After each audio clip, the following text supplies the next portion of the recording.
o que a faz faturar cerca de R$35 mil mensais. Nina conta que a paixão em lidar com mortos veio ainda na juventude, o que faz com que se sinta realizada em trabalhar com o que gosta. Preservo os meus sentimentos em relação a isso.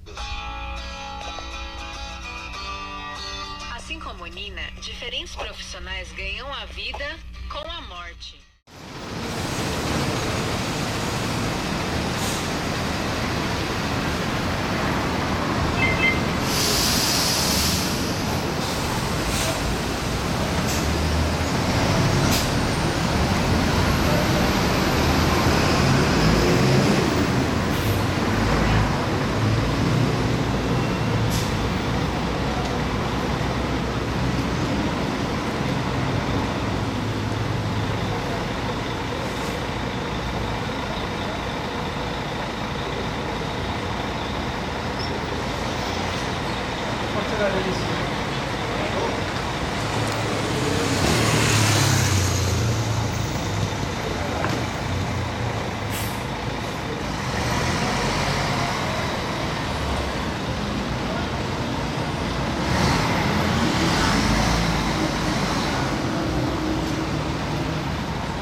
E ela falou, quanto de colorante?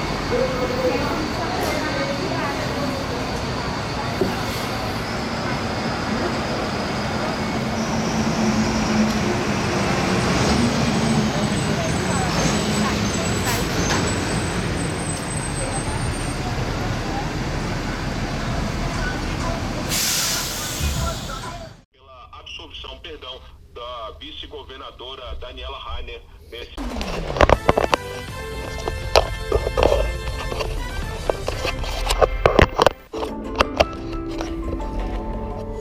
Existem muitos candidatos falando que vão criar empregos em São Paulo quando a pandemia acabar. Bruno Covas está lutando para manter empregos agora, durante a pandemia. Nós mantivemos 108 mil empregos terceirizados da prefeitura. Não paramos nenhuma obra pública para também manter os empregos dessas obras públicas. Os outros candidatos que saem dizendo que está ruim na cidade de São Paulo estão mentindo. É um problema que o mundo está enfrentando. E a cidade de São Paulo vai enfrentar muito bem. Vão enfrentar esse desafio de voltar a gerar emprego e renda para a nossa população, recuperar esses empregos e reduzir a desigualdade social aqui em São Paulo.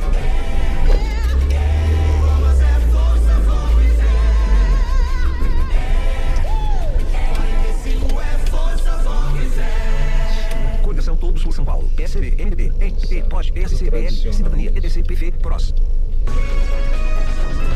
CBN São Paulo. Hoje, com Cássia Godoy. CBN, eleições 2020.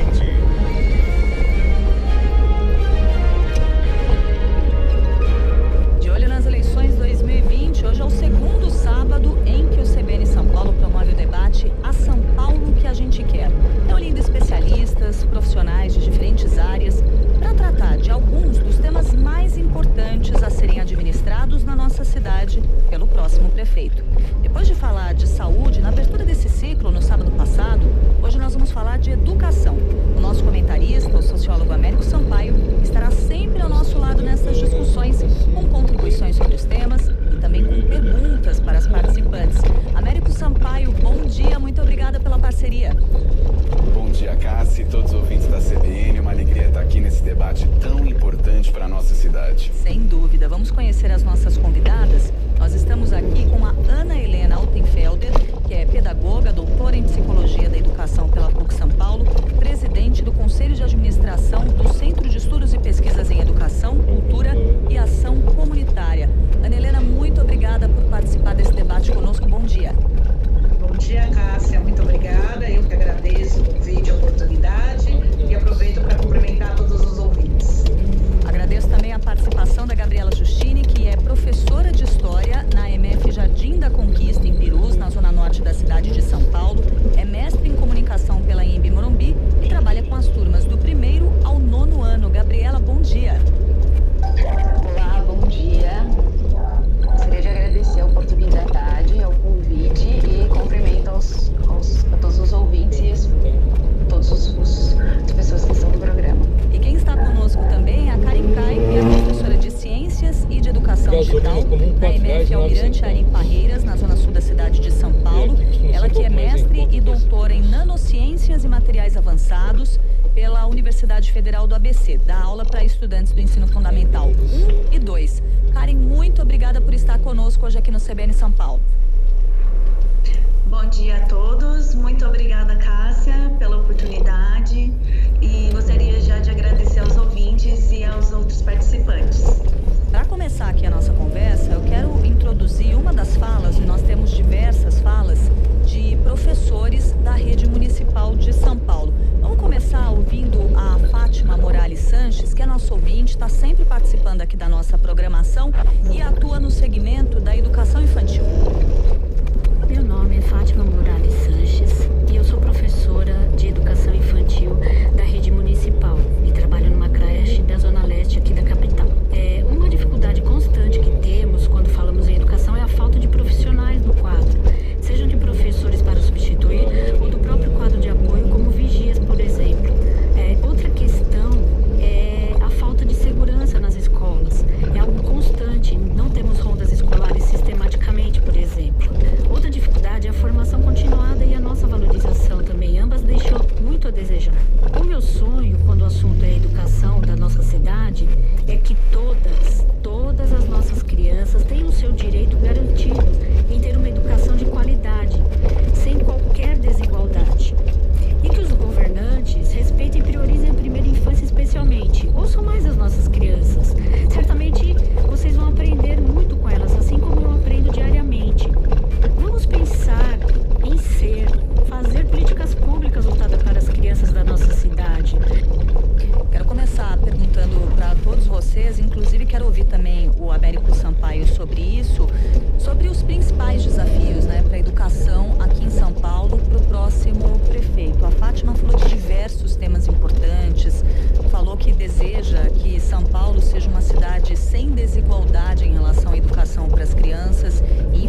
desigualdade pode aumentar depois desse ano de pandemia, em que a gente teve um período totalmente atípico na educação. Mas quero ouvi-los a respeito disso, da prioridade que deve ser dada pelo próximo prefeito em relação à educação. O que é mais importante logo no primeiro momento, quando o novo prefeito assumir? Começando, por favor, por você, Américo.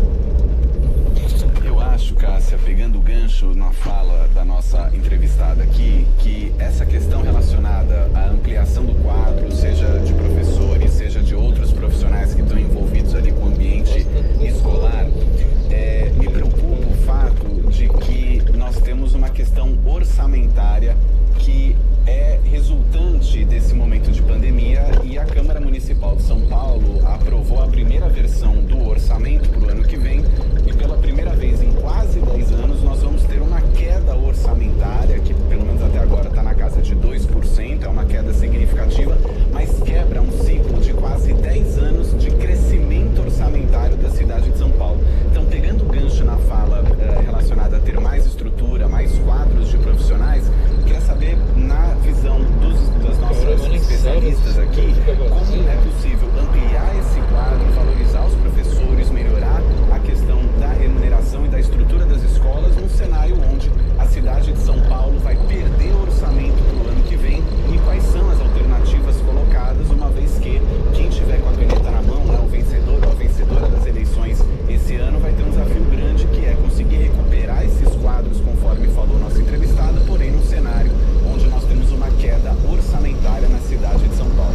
São perguntas bem pertinentes. Ana Helena, como fazer isso, com essa queda no orçamento, fazer o que precisa ser feito para a educação no ano que vem? Pois é verdade. É um desafio muito grande. A gente não pode esquecer que vários dos pontos endereçados pela professora Fátima, e aliás eu quero fazer um parênteses, cumprimentando a CBN pela iniciativa de convidar professores para participar. É com muita honra e com muito orgulho que eu vejo as colegas. Eu também atualmente, embora eu não esteja na sala de aula, eu fui professora, coordenadora pedagógica do ensino básico, mas ninguém melhor do que os próprios professores da rede pública municipal de São Paulo para falar dos desafios. Então, acho que os endereçamentos que a Fátima faz, muitos deles estão no Plano Municipal de Educação. Então, o próximo gestor ele não vai partir para o nada. Nós temos um Plano Municipal de Educação já aprovado, com várias metas, e inclusive o aumento do orçamento na ordem de 3% é uma das metas do PNE. Então, é bastante complicado, acho que vai precisar muita negociação, porque efetivamente nós vamos ter todos os desafios que nós temos. Nós vamos ter uma queda na arrecadação fiscal. Está previsto uma migração de alunos da escola particular para a escola pública, que vai aumentar gastos. Então, realmente, essa redução aprovada pela Câmara, ela é bastante preocupante, vai exigir do novo gestor uma gestão financeira, mas uma busca de recursos, uma negociação para isso. Professora Gabriela Justini, como você enxerga essa questão? Menos dinheiro, menos orçamento e demandas aumentando, por exemplo, com essa questão da migração de alunos da rede privada para a rede pública. Isso vem acontecendo, certamente vai continuar acontecendo também no ano que vem. Qual o caminho para o próximo prefeito ou prefeita administrar essa questão, Gabriela? Olha, eu acredito que a gente precisa pensar na importância que a educação tem para a nossa sociedade, né? Então, como a Ana Helena bem disse, a gente não parte do zero, a gente tem um plano municipal, né? Então a gente precisa entender que existem algumas questões que são prioridades na nossa sociedade, né? E considerando este ano que nós tivemos muito atípico em relação à educação, para o próximo ano a gente precisa entender que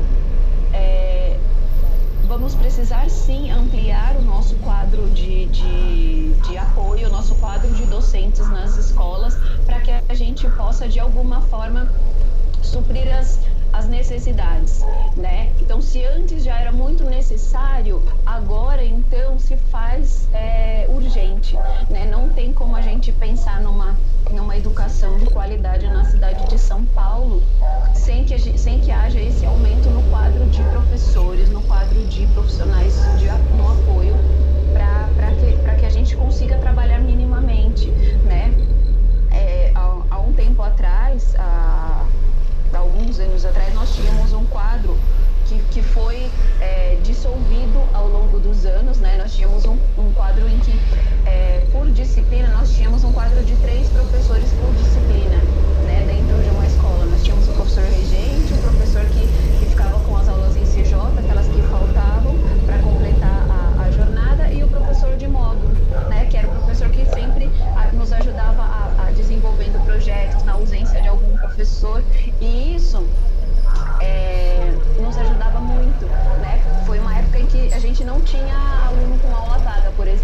escolas.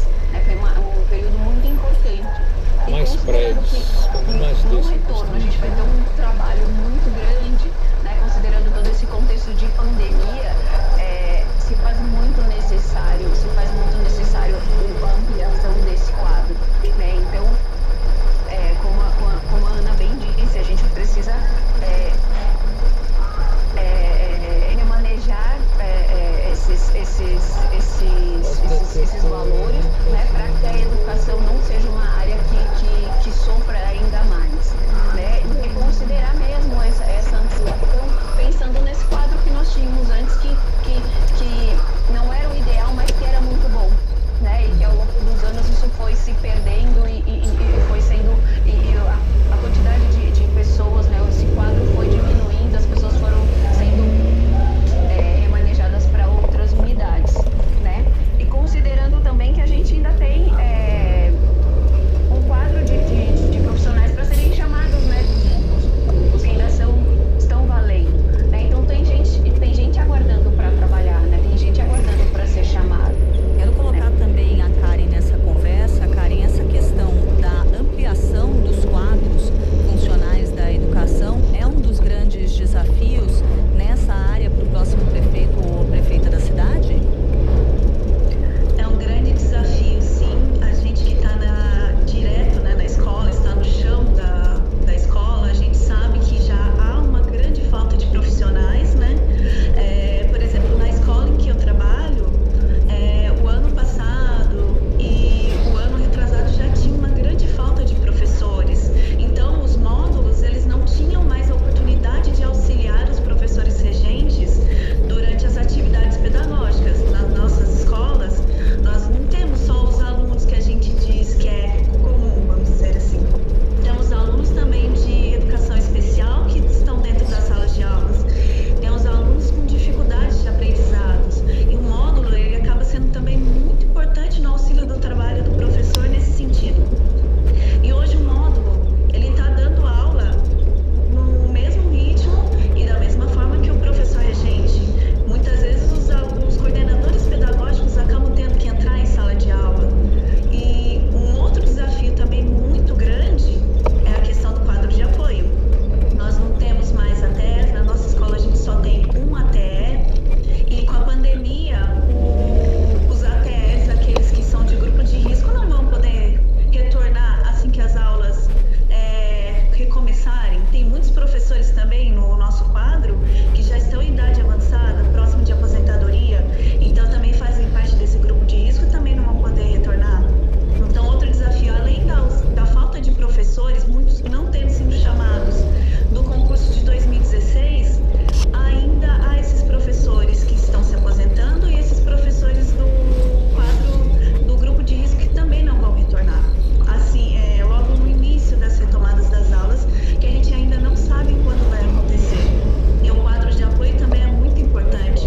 Não tendo quadro de apoio, inspetores e toda essa unidade escolar ativa, o trabalho do professor, ele não consegue ser desenvolvido.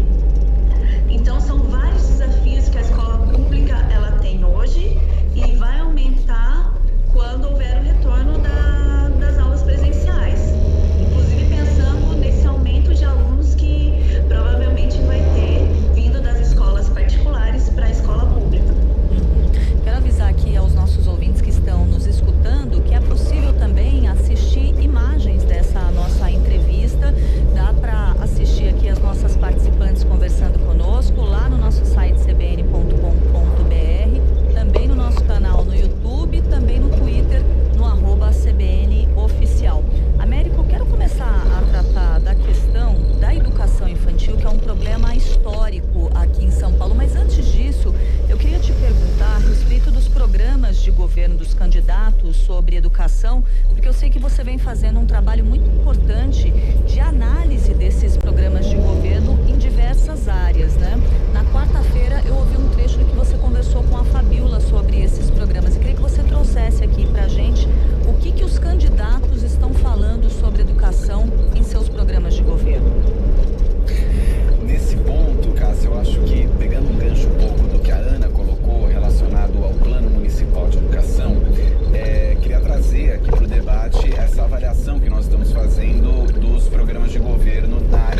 educação. Então tem duas coisas que eu acho muito importante para o nosso debate. Primeiro, com relação à citação que os programas de governo fazem do Plano Municipal de Educação. Para meu espanto, confesso, apenas os programas de governo dos candidatos Guilherme Boulos, Marina Elô, Gilmar Tato, tratam do Plano Municipal de Educação como uma referência para a pauta educacional de um eventual governo.